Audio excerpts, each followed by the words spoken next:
Ini adalah sebuah sekolah asrama yang aneh. Para siswa di sini tidak perlu belajar atau mengerjakan PR, tetapi mereka semua harus perempuan berusia di bawah 60 tahun. Satu-satunya tugas harian mereka adalah mengantre untuk pembersihan wajah dan perawatan kulit. Saat giliran mereka mencuci muka, mereka harus tiba di wastafel tepat waktu dan menghadap ke kamera, lalu mencuci wajah mereka berulang kali hingga lampu indikator hijau di dinding menyala. Hanya setelah itu cuci muka seorang gadis dianggap memuaskan.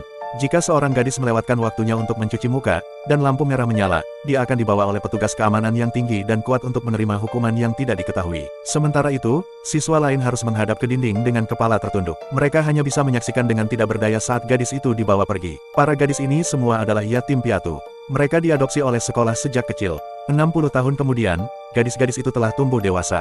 Selama bertahun-tahun, mereka harus mematuhi aturan di dalam sekolah.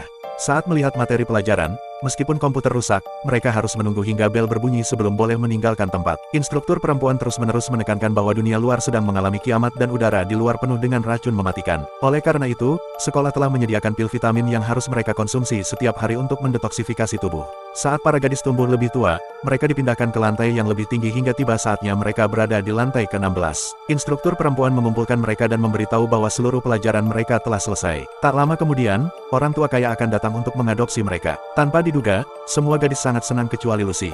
Terutama Annie, karena dia adalah siswa dengan performa terbaik di antara teman-teman seusianya. Namun keesokan harinya saat Annie sedang membersihkan, Lucy tiba-tiba mendekatinya. Setelah memastikan tidak ada orang lain di sekitar, dia diam-diam berkata pada Annie, "Jangan minum vitamin malam ini." Annie sangat bingung, tapi sebelum Lucy bisa menjelaskan lebih lanjut, seorang siswa lain masuk dan Annie dipanggil pergi.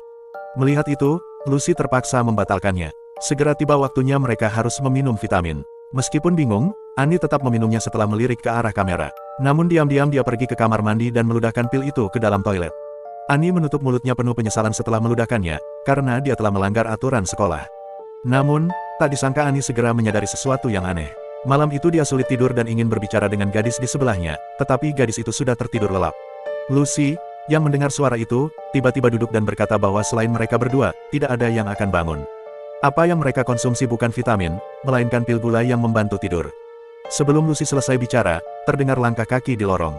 Keduanya segera berbaring dan pura-pura tidur. Lalu mereka melihat instruktur perempuan masuk dengan dua petugas keamanan. Mengikuti arahan instruktur, petugas membawa Annie dan seorang gadis lainnya ke kamar mandi dan pergi. Kemudian mereka melihat instruktur membawa masuk sepasang lansia. Pasangan tua itu mulai memilih gadis-gadis seperti sedang berbelanja barang. Pria tua itu langsung tertarik pada Annie, sementara wanita tua itu menatap wajahnya yang menua. Akhirnya, wanita tua itu memilih gadis lain, dan Annie dibawa kembali ke asrama. Namun, apa yang terjadi selanjutnya sungguh tak terduga.